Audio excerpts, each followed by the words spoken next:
Hey everyone, welcome back to the English Connect podcast, your home for learning English through real-life conversations. I'm your host Sophia, and here with me, as always, is the one and only Jason. Hey Sophia. Hey everyone. Really happy to be here today. How are you doing, Sophia? How's your week been? Jason, my week has been one of those weeks where life does the teaching. Oh, those are the best and the worst kind. What happened? So I submitted a piece of writing I had worked on for weeks, something I was genuinely proud of, something I had revised and re-revised and finally felt good enough about to send out into the world. And it got rejected. Ouch. Flat out rejected. Not with a kind note, not with constructive feedback, just a very polite, very cold, very final, no thank you. How did that feel? For about 48 hours, terrible. Like all the air had been let out of something.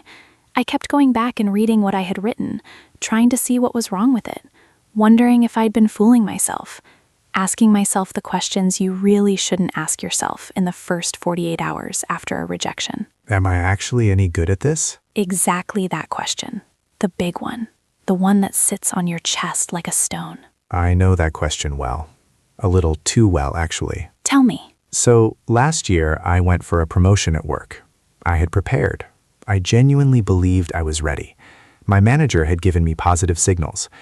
And then it went to someone else. And I had to sit across from that person in meetings for months afterward, carrying this thing I hadn't processed, pretending I was fine. And were you fine? For a long time, no. I went quiet. I stopped putting my hand up for things. I started playing smaller. And I told myself it was because I was being realistic. But honestly, I was protecting myself from the specific, particular humiliation of trying hard and being told no again. And that retreat, that quiet pulling back from life after a failure, is something I think almost every single person listening knows. They may not have called it retreat. They may have called it being careful, or being realistic, or just needing a break. But it's the same thing. Protecting yourself from the pain of trying again. And here's the thing. That protection feels wise in the moment. It feels like self-care. But what it actually does, slowly and quietly, is shrink your life. The edges of what you're willing to attempt get a little smaller after each failure you don't process, and a little smaller again, until one day you look around and realize you are living in a fraction of the life you once imagined for yourself. And you can't even point to the moment it happened, because it happened gradually, one small retreat at a time. Which is exactly why today's conversation matters so much, because failure is not optional. Every person who tries anything meaningful will fail. The question is never whether failure will arrive. The question is what you do when it does. Do you let it define you, or do you use it? Today, we're talking about the comeback. Not the glossy Instagram version comeback where everything works out beautifully and you look back on your failure with grateful wisdom. The real comeback. The messy, imperfect, still scared but moving anyway comeback. The one that is actually available to real people in real situations. Exactly. This is called the comeback formula. Turn failure into power. And by the end of this conversation, we want you to have not just inspiration, but a real, usable understanding of how to do it. Here's what we have lined up. Sophia and I are going to have a genuine, honest conversation about failure, what it actually does to us, why some people come back stronger and others stay stuck, and the specific steps of a comeback that actually works. Then we'll break down 5 vocabulary words and phrases to sharpen your English. And we'll close with a challenge that will help you take the first step of your own comeback today, not someday, today. Before we go any further, if this podcast has ever been the conversation you needed at the right time, please subscribe and share it. Someone in your life is dealing with a failure right now and doesn't know what to do next. This episode is for them. And here's our question for you right now. What failure have you been carrying? The one you haven't talked about. The one that made you pull back. Keep it in mind. We're talking to that today. Let's get into it. Okay, Jason, let's start where it's uncomfortable to start. When we fail, really fail, at something that genuinely matters to us, what actually happens? Not in motivational poster terms, in real human terms. The first thing that happens, I think, is shock. Even when you knew failure was possible, even when you told yourself you were prepared for it, when it actually arrives, there's a moment of, wait, this is real. This actually happened? Because we always believe, somewhere underneath the logical acknowledgement that failure is possible, that it won't actually happen to us. Not this time. Not with this thing we worked so hard on. And then, after the shock, comes something I think is deeply underestimated in how damaging it is, and that's the story. Tell me about the story. The story is what your brain immediately starts constructing around the failure, and it rarely stops at the facts. The facts might be, I submitted something and it was rejected, or I went for a promotion and didn't get it. Those are events. They are finite and specific. But the story goes so much further than the event. The story says, this happened because of something fundamentally wrong with me. I'm not talented enough. I'm not smart enough. I was naive to think I could. People like me don't succeed at things like this. I should have known. And the story is the real damage, not the failure itself. The failure is an event. The story is a belief. And beliefs, once formed, start filtering everything that comes after them. You start seeing evidence for the story everywhere. Your brain literally begins selecting information that confirms it and dismissing information that contradicts it. It's called confirmation bias. And in the context of failure, it means the story can become self-reinforcing and self-fulfilling. You believe you're not good enough, so you stop trying. So you produce no evidence that you are, so the belief strengthens. And that is the trap. Not the failure, the story about the failure. So the very first step of any comeback has to be interrupting the story. Separating the event from the interpretation, because one of them is a fact you can learn from, the other is a fiction your frightened brain invented to explain pain, and you do not have to accept the fiction as truth. How do you actually do that in the immediate aftermath? Because when you're in the first 48 hours of a painful failure, the story feels completely real. It feels more than real. It feels like insight, like you've finally seen yourself clearly, which is why it's so dangerous. So what breaks through it? One question, just one. Ask yourself, is this a fact or is this a story? Write it down if you have to. I submitted my writing and it was rejected. Fact. This means I'm not a real writer. Story. I didn't get the promotion. Fact. This means I'll never be good enough for advancement. Story. And forcing that separation does something. It creates distance.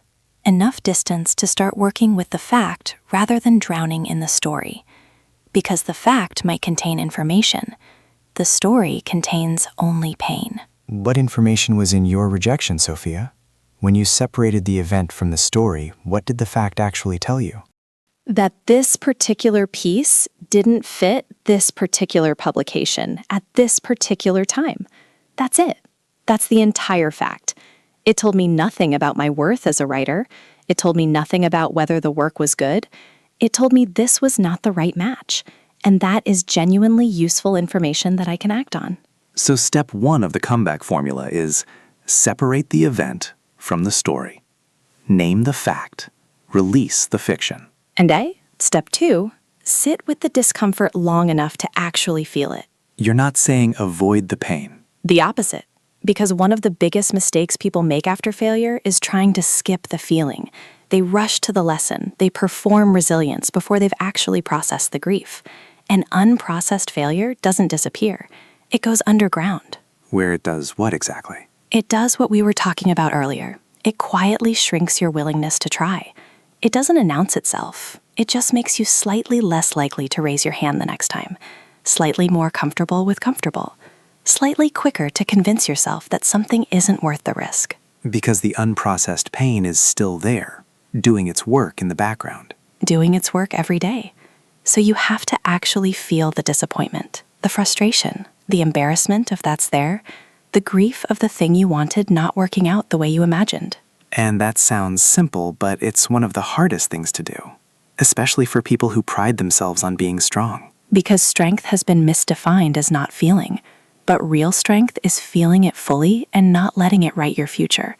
Those are very different things. I didn't do that after the promotion.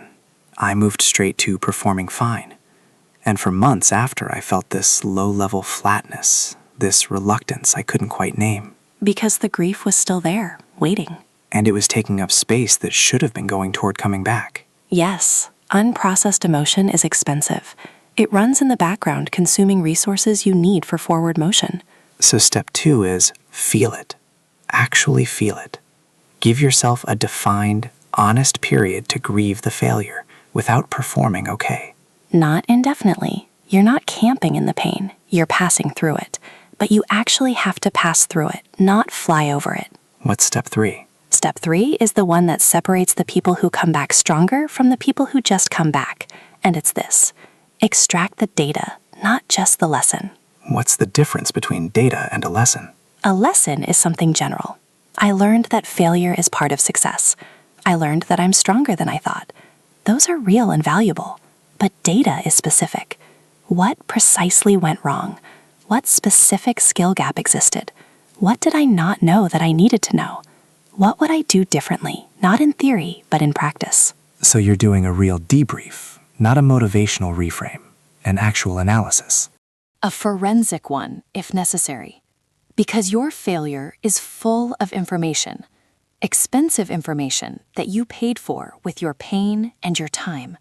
And if you only take a vague lesson from it, you leave most of what you paid for on the table.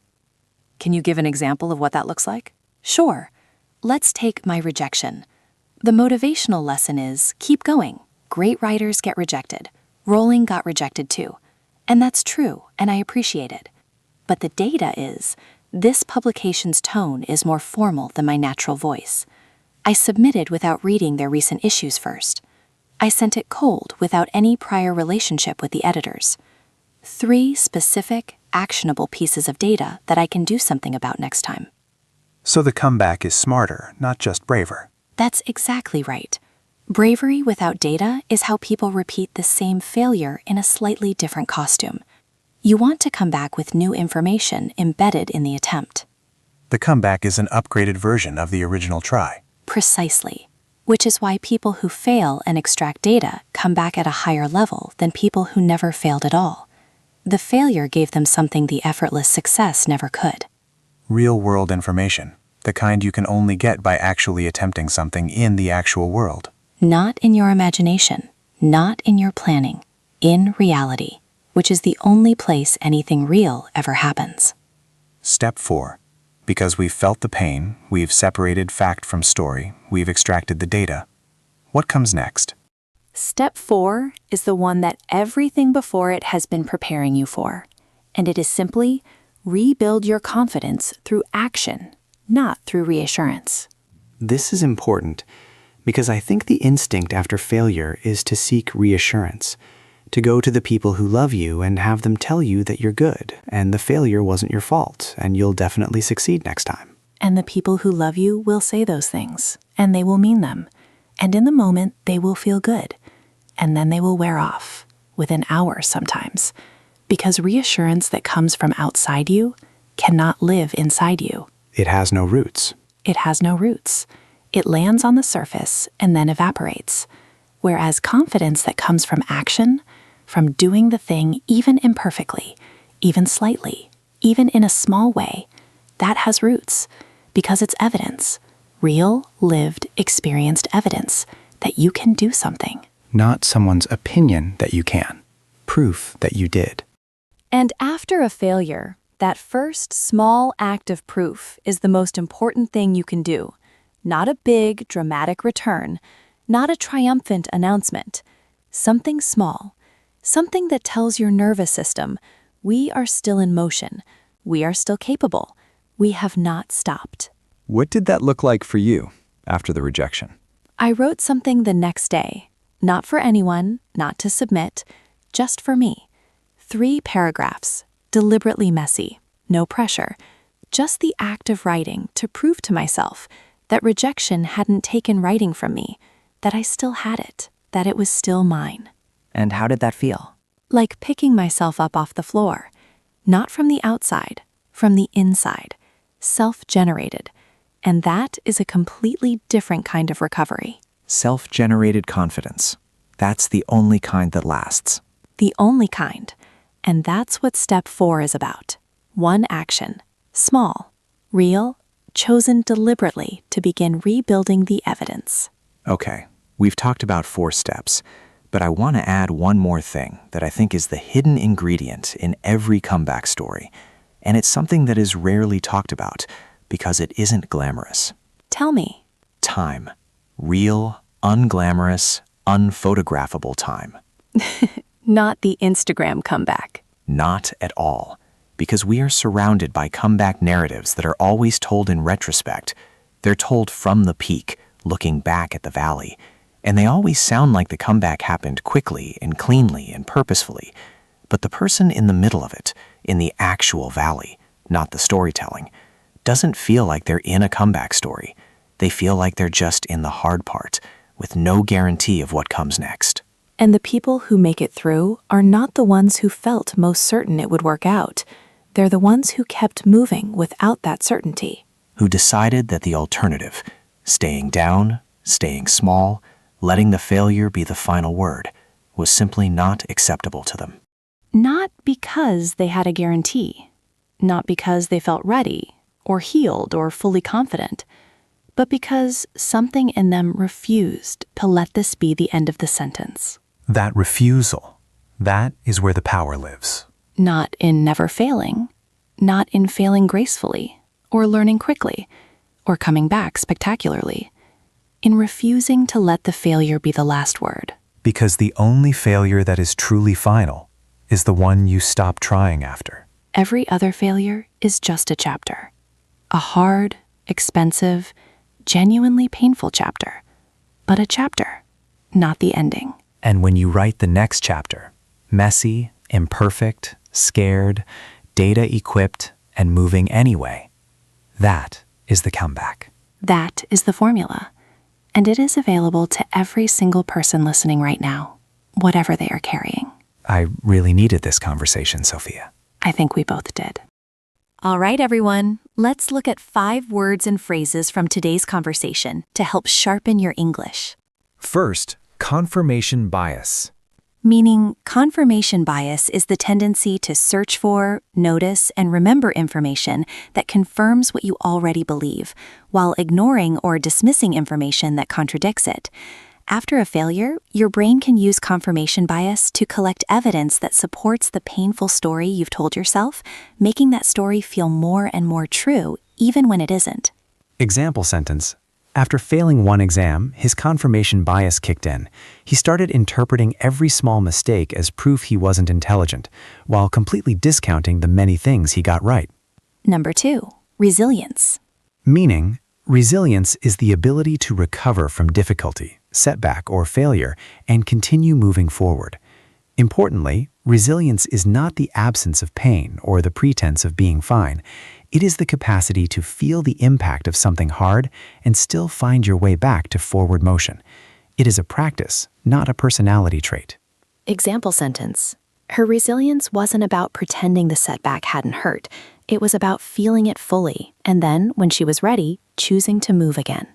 Number 3, forensic, as in a forensic analysis.